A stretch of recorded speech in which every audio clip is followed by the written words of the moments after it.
Hello, Brazn Nation. This is the Brazn Azn podcast, and I'm your co-host, Stella. And I'm your other co-host, Virginia Dwan. I am the entertainment editor for Mochi Magazine, as well as a freelance writer and an author of 2 books, the latest of which is called Weightless.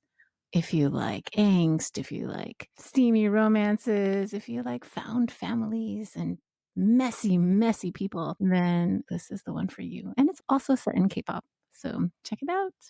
Oh, yes. Today we're going to talk about cycles of change and our complicated feelings about. So I think I'm in a phase in life where most of my friends are going through a lot of transitional stages. A lot of the people in my circle are moms. And so most of us are naturally moving into this phase where your kids are getting older and you're getting older. So we're all starting to ask questions. Is this really what I want to be doing for the rest of my life?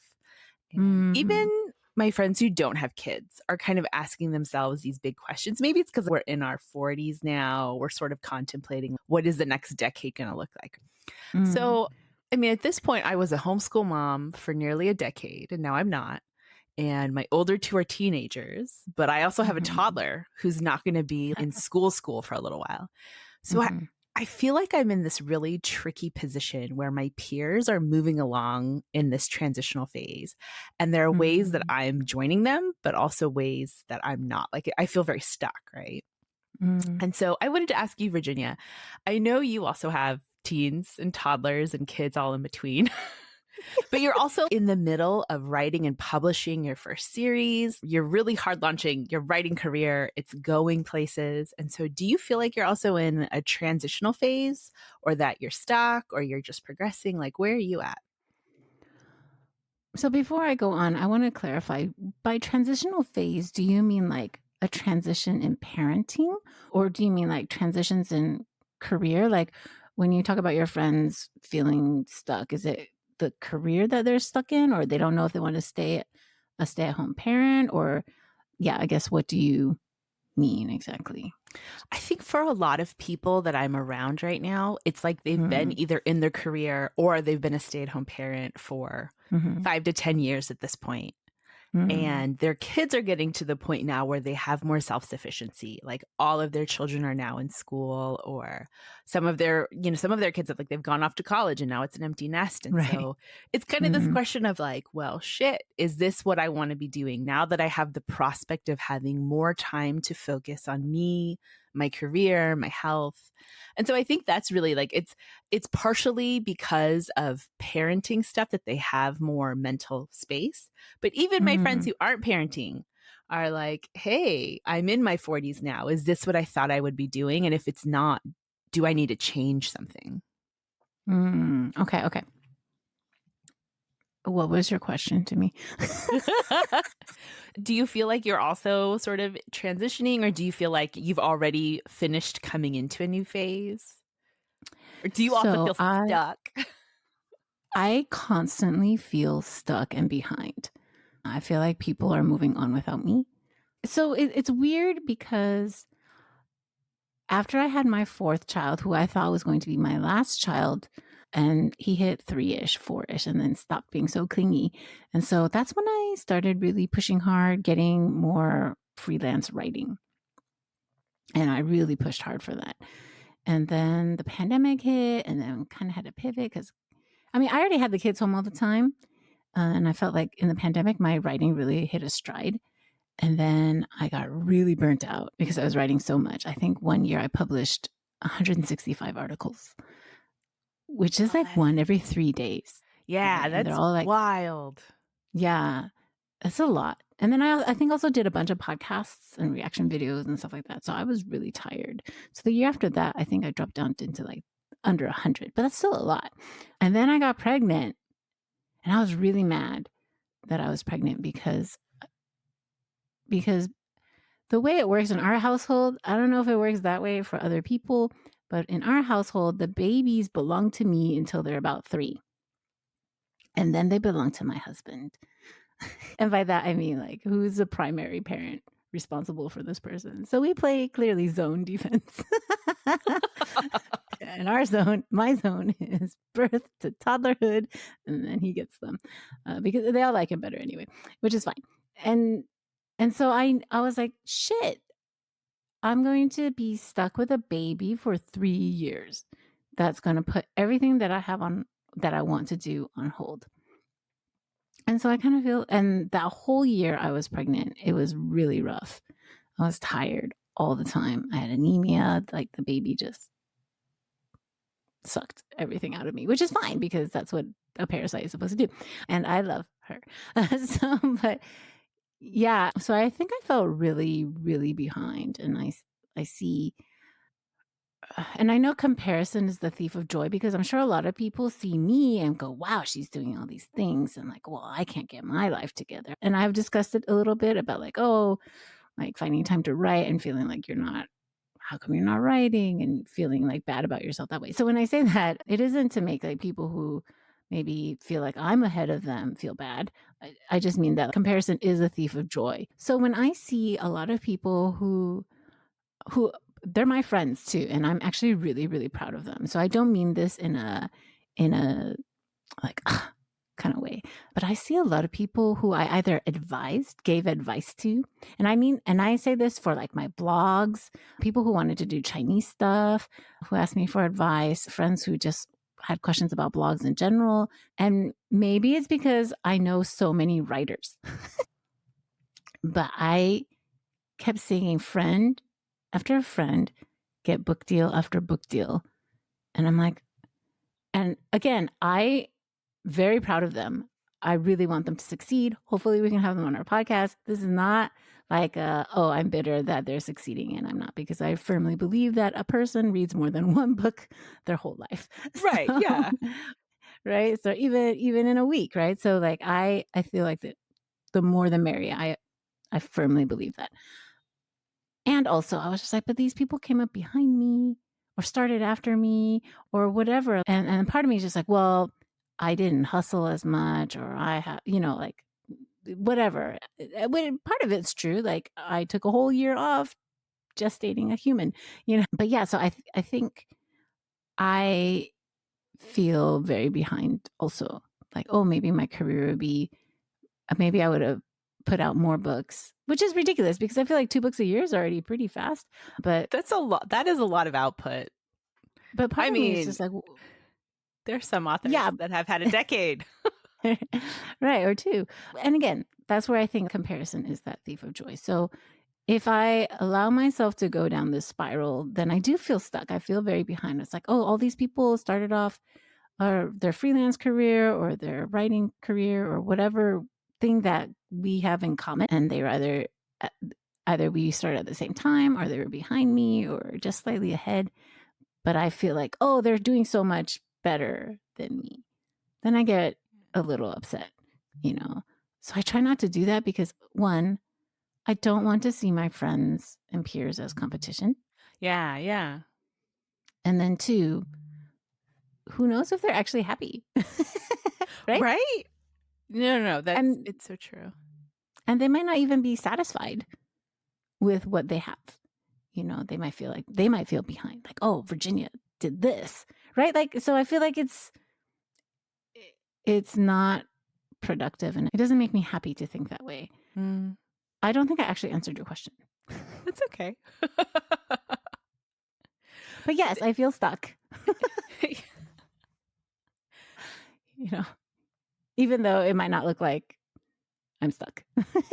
Right. Like from the outside, it's like, oh my God, she's working on her 3rd book. The 2nd one's coming out, fall of 2024. Like we are moving. But I can also appreciate that your internal landscape on this is really different than what people are seeing from outside. Mm-hmm. I think that also depends on what part of my life we're specifically talking about. Like my career, I don't mind because I accept that I had a child. And I feel like it's unreasonable to expect so much. It's unreasonable to compare what I did this year, maybe like for the 2nd year of her life, with the year we were all in a pandemic and everyone was at home, and I published 165 articles, right? It's a completely different landscape, completely different life cycle, like completely different stage, right? So in that sense, I don't feel quite as behind in terms of writing, but it just depends on what part of my writing. Like for the books, like novels, I chose a particular route, and I feel like I'm doing okay. Maybe it's not as great as other people, but I'm pretty satisfied with that. But maybe for the freelance writing, I'm like, oh, I'm really behind. I'm not really pitching as much, and blah blah blah blah. Or for other stuff like my blog, I've just let it kind of go. It just earns its little, just does what it can. But if we compare to raising children, then I feel like I restarted the clock like all over again. Like, oh my God, this baby, I don't even remember how to potty train. Like, Yes. I never remember actually. Every child I keep forgetting. I'm like, how do we do this? Yeah. So I think it also just depends on the area of life, So I feel like I've talked a lot about nothing. So we've talked before about feeling how relearning the same lessons over and over again in life. And I can't remember what episode it was, but I'm pretty sure we've talked about it. Yeah. And I don't know if I really hate how my family keeps just opening, closing doors. Why don't they just open the door, keep it open, and then just everybody go in, and then everybody close the fucking door? Like, there's certain things in my family that I just don't understand people. That is one of them. The other is the inability to put on a fucking fitted sheet or a pillowcase or a duvet cover. Like, I don't understand what's so hard about putting a rectangle on top of a rectangle or into a rectangle. I don't know. There's even elastic. Yeah. Yes. Why is it so hard? All right. Have you experienced being stuck while people are moving along, or just feeling like you're in the middle of a transition? So, like, is this your first time feeling this way, or is it, a thing that you recall feeling before, and how did you deal with it? Yeah. Well, so my older two now are teens, but I feel like I went through this when my older two were toddlers, right? Because the majority of my friends then were not having kids. They were really starting to hard launch their careers. Oh. And so very few of my friends had kids when I did. Or if they were having kids, it was typically closer to my younger, well, now my second child's age. So I kind of went through the beginnings of motherhood, especially with our first kid, alone. And I didn't have a lot of people in my life who were parenting. So we were like the first ones to have kids. We were the first ones to have a second kid.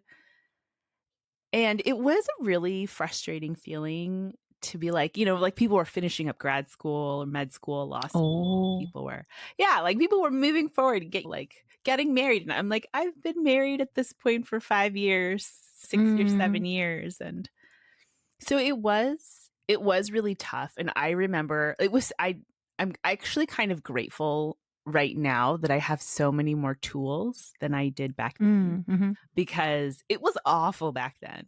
It was awful the first time I had toddlers, and my toddlers were great. My kids were, anybody who watched my kids were like, they were so easy. They were really, truly very easy toddlers. They were an easy entry into parenthood, but I did not deal with it well. Right. Right. And so, I think the frustration of uncertainty was really hard because I never knew when I would have any time to myself. Are they going to nap? Are they not? Are they... Yeah. Right. The napping is the huge one. Or like, is somebody going to be home late so that I have to take them for another 2 hours? Is the schedule going to work out? Is, all these things, so that anytime I was like, I just need a morning to myself, it was really hard to get. And then by the time they were in preschool and stuff, I was driving them everywhere. Right. There's so much driving. Right. Yeah. And just never feeling like I could catch up on anything. Laundry, dishes, housework, anything. I just felt like I was constantly drowning. And I'm starting to feel that again now, where I'm like, oh my God, I cannot get a handle on my life. Oh, no. Which sucks. But I think a lot of people are in a similar place where they just feel like they can't get a handle on things. And I think a part of it is that between the pandemic, the economy, for our US listeners, the presidency, all of these things, like everything feels so uncertain and things keep getting worse for a lot of people. And so I feel like maybe we're all sort of in this space where we're like, shit, how do I get out of the place that I'm in? Yeah. Yeah. Sorry, folks. I'm really distracted because my baby is screaming at the top of her lungs, like really upset. And it's, even though I know other people are dealing with it, my cortisol levels spike. Oh, it's so hard. It's so hard. Sometimes in order to manage my own nervous system, I will just go and get the baby. And people will be like, I had the baby. It's like, I understand, but I cannot handle listening to this. Yeah. And I know if I go out there, this will stop. So even though it means I cannot work on the things I need to do, the baby will not be yelling anymore. Yeah, I've practiced a lot though in ignoring my children. So like I feel bad, but I know it will pass. They Sucks will for everybody survive else. it. You know what? They will survive it. You will survive it. Yeah, yeah. What was I going to say? Sorry, my brain is so like half. Yeah, I mean, mine would be right. I think that's the other thing. Like, it's so hard to complete a thought sometimes in a household with a toddler. I can't. There's so much stuff I want to be doing. I think this is really the crux of the place I'm in. There is stuff I want to be doing, and I feel like there is scarcity, that there is a scarcity of resources to make those things happen, whether it's funding for childcare or whether it's my own brain space. I can't concentrate anymore. Yeah, and the thing is too, like when I finally get time, like whoever's filling in the gap to watch her, I sometimes just can't work. Yeah. Because my brain is just like, but I'm tired right now, actually. Or I want to stare at Jin. Or I want to like. I mean, who wouldn't want to stare at Jin? I want to watch the latest Run BTS episode, or in this case, Doggyaraj sucked Jin. You know, like yeah. And so it's very frustrating because like I should be doing it. And also, see, yeah, I can't even think because even though her crying is dying down, I'm still like, oh, is it gonna pick back up? Is it? Yeah, like, and then I feel okay. Yeah, and then I feel guilt. I feel guilty if I'm not doing the thing that I said I was going to do because it just burns the time that I don't have. Like you're burning, like when people say you're burning daylight, I'm like, I'm burning well-behaved child time, right? Or I'm burning like solo time, and it just all feels yucky. And then with all those things on my brain, sometimes it just can't work. Yeah, no, absolutely. It's so hard. And I do think, kind of coming back to the theme of our podcast, being brazen Asians, I think it's really scary to have dreams and be honest about them. Right. And I think it's hard to feel like, especially as a woman, but I think this happens for people of all genders. It feels so hard to feel like you are sacrificing your family or someone else's future or your parents, the people around you in order to make your own ambitions come true. Yeah. Yeah. Right. And it's a shitty feeling. And it's really vulnerable. So it's actually one of the main things that attracted me to BTS because all their early songs, and even now, they're very boldly declaring the things that they want. And I think it's one thing to talk about things you hate, because I mean, who's really excited about like high rent or the high cost of living? Like, right? Like, I feel like when you complain about things, when you hate on things, it's like low hanging fruit, right? And there's a place for it. Okay, there's a place for it to like complain about stuff, but no one's like, yeah, we love the way the man has their boot at our neck, right? Like no one's like, I mean, accurate, yeah. Right, but most people, aren't like, yes, we love living paycheck to paycheck, you know. But it's really vulnerable to say the things that you want.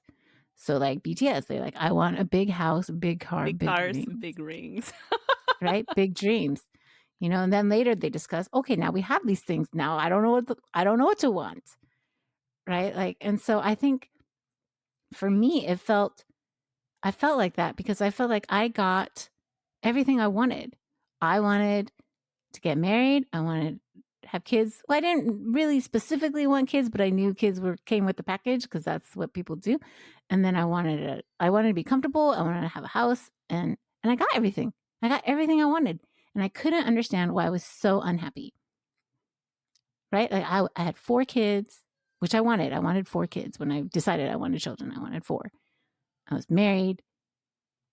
We had a nice house. We had the You 2 got to cars. homeschool. I got to well, that's probably contributing to the reason why I wasn't happy, but whatever. Oh, same. But we did get to do it. Right? There are Yeah. probably so many people who are like, I would love the opportunity to care for my kids in that way, but we can't make that happen in our system. And so, yeah, like we got a lot of things. And so it feels greedy or like ungrateful to Yes. say what I have right now. I'm not unhappy. I'm not ungrateful for it. I'm very grateful. And I am very happy in that sense. But it's not enough. And I want more. Right? I feel like Ariel. Right? She's a fucking princess, right? In her father's kingdom. But she wants a fucking fork. Right? Like, and I mean, admittedly, Prince Eric is very handsome. But yeah, so it just feels greedy, or it feels like, why can't you just accept your lot in life? Or why can't you accept that this is the stage of life you're in? And then what? And Yes. and then you have people telling you like, oh, you'll miss it one day. Or like, and I'm like, okay, I acknowledge that you are in a different life stage than I am. I acknowledge that your children are grown, have their own grandchildren, and all those things. And yes, we miss those days. And I'm not saying I won't miss it, right? I kind of miss it too. And also, I want more than this. Yeah. It's hard. We never want our families to feel like they are not enough for us, but we don't ask men to be satisfied with having a family. Like, that's not something we ask of men. And I think that there are a lot of people in general who are afraid to admit that some things are insufficient. And again, it's hard. You feel like a really shitty mom when you're telling people like, yeah, my family isn't sufficient for me. But that's the reality. And it's because, as fulfilling and wonderful and incredible as it is to be a mom and to have a family, I am not only a mom as a person. That's like not the only facet of my identity that exists, right? Yeah. And it was also really particularly difficult for me. And I don't know if you felt it the same way, but I think all my life I heard things like, or at least all my Christian life, I heard things like, well, if you feel a hole in your heart, that's because you're not getting your needs met by Jesus. And I'm like, right. Yeah. Yeah. And I get very angry at that response. Right. As if being like, dissatisfied is a sin issue. Right. Like, but, and as if being dissatisfied is not letting Jesus into all parts of your life. Right? Like, not necessarily a sin, but a lack of faith or a lack of enough Jesus. And I'm sorry. And they would say this like if you were unhappy about being single. Like, you should just date Jesus. Like, I'm sorry, I don't want to have sex with Jesus. Right? Like, That would be very business, weird. Yeah. Weird relationship. Right? I don't want to fuck God. Doesn't sound appealing. It's weird. I think it's weird. I don't want to date Jesus. Don't want to marry Jesus. Don't want to kiss Jesus. I don't think Jesus wants to date us. Like, let's be honest. I think there needs to be consent in both directions, and I don't think it's there. I think it's very weird that people are pimping out Jesus on his behalf as if Jesus wants to date all of us. Right? And it's very weird. Or God, like, oh, they often throw out the, like, is it the Elijah quote where he went out to the mountains and went to the sea and was looking for God in all those places, but he found God in the still, quiet voice inside his soul. And they're like, stop looking for God and fulfillment and the big things. Look inside you for the quiet voice. And you're like, my quiet voice is saying, fuck you. I want to do other things. I Like, want why can't I just out. want, right? Like, why can't I just do other things? What's wrong with and I feel like we're given these pat answers, these insufficient, shitty theology. And really it's not an invitation to examine your life. It's not an invitation to examine why you're unhappy. It's really just more indoctrination of shut up, put your head down, sit down. And then also, if you're vulnerable with what you want, it's people are like, who the fuck do you think you are? Yeah. Yeah. There is Who do a you real think you big are to element ask of for that. this? Yeah. Mm-hmm. Right? Mm-hmm. How dare you ask for more than what you got? That's such a real thing. And I feel that discomfort so strongly sometimes because, again, like you and I, we married pretty great people, right? We Yeah. had pretty great children. We have a roof over our heads. Yeah. And I think people are like, you already have so much. I don't know why you're not maximizing that. Like there are people in my life who are probably like, babe, yes, a toddler is hard. It's not easy, but you are also home. You can make your home pleasant and wonderful for yourself. And I'm like, I do not have the energy required to do anything, including make this house the way I want it to be. Like I'm shot. I have nothing. And so, but it is really hard because I do feel, I mean, obviously, I don't feel that from my support network because they're Right. all phenomenal people. But I think maybe I just feel like the weight of society's judgment. Mm-hmm. Like these are not real people in my life telling me these things. But I feel like it just feels like, I don't know, I'm not supposed to be asking for more. I'm not supposed to be dissatisfied. But I also think that discomfort that we experience when what we have isn't enough is the thing that is propelling us to change or to move into a new phase, right?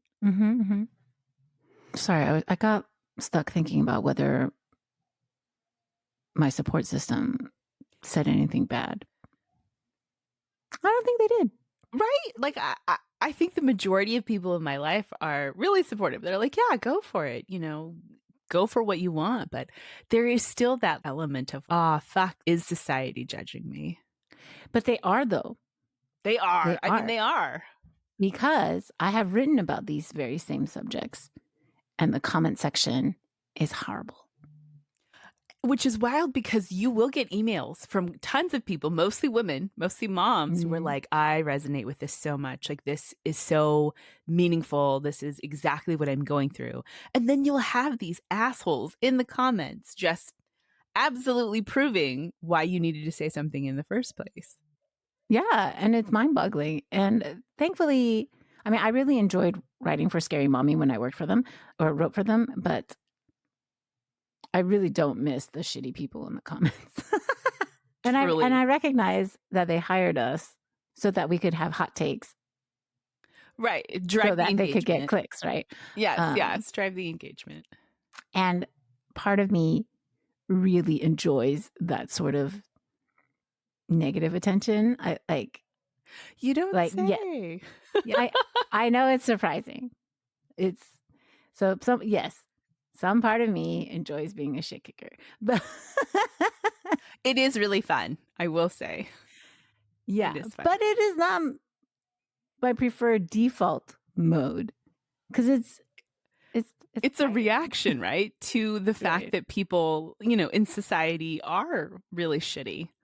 And so I think you're just starting shit because they're also starting shit. This is a response. Yes. This is not you starting shit for fun. This is you saying, hey, so if we really want to play this game, I have a hot take for you. Yes. Yes. That makes me sound so much more mature. Yes. Thank you. Thank you for making me seem like I'm revolutionary somehow. When really I'm just like, no, I want to poke that. I'm going to see what happens. Yeah. I mean, I know what'll happen, but and also, so yeah. I mean, that's how we let off steam, right? Yeah, it's like whack-a-mole.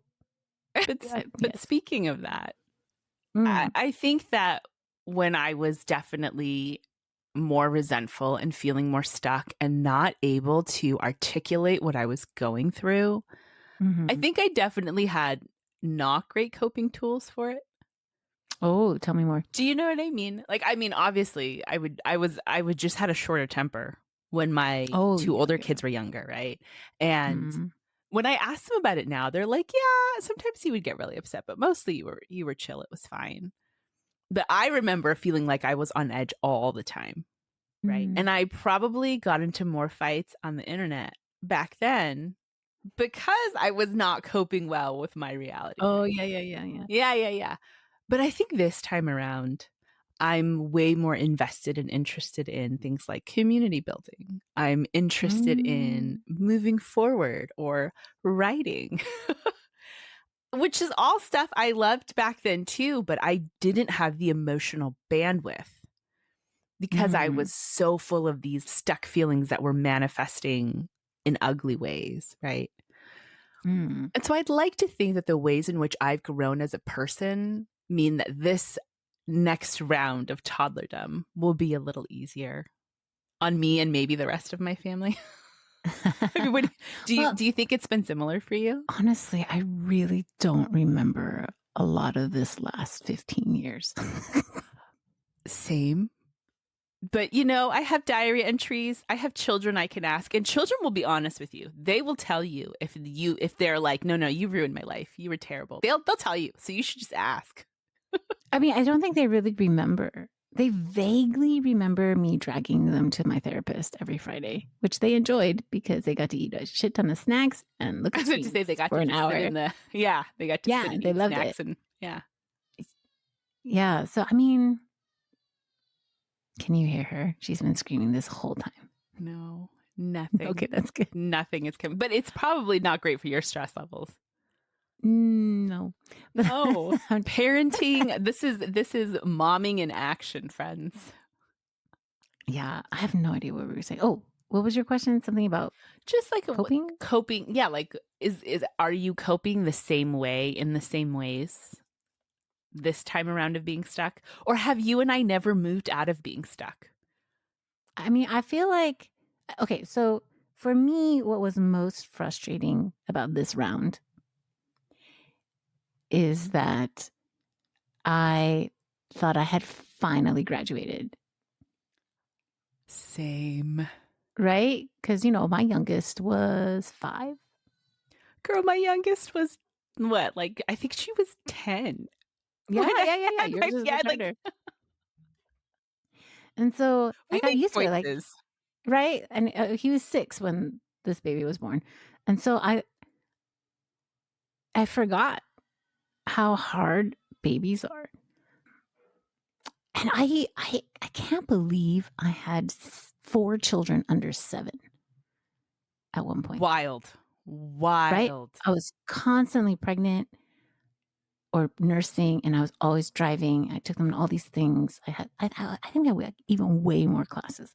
So I think life was harder, but it was also easier because it was very regimented.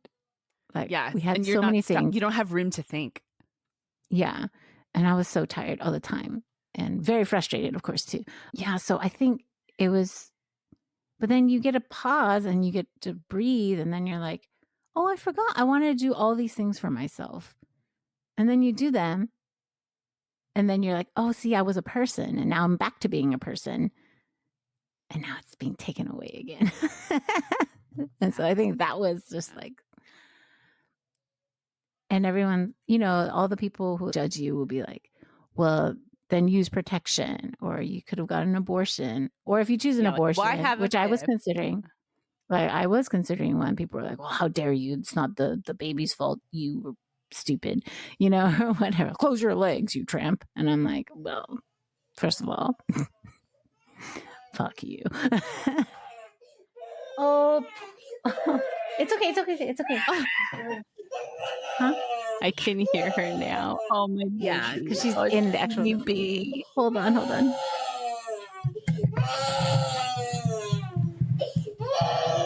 He's outside, soda. Hi. Mama. Yeah, you want to come here? You want to come here?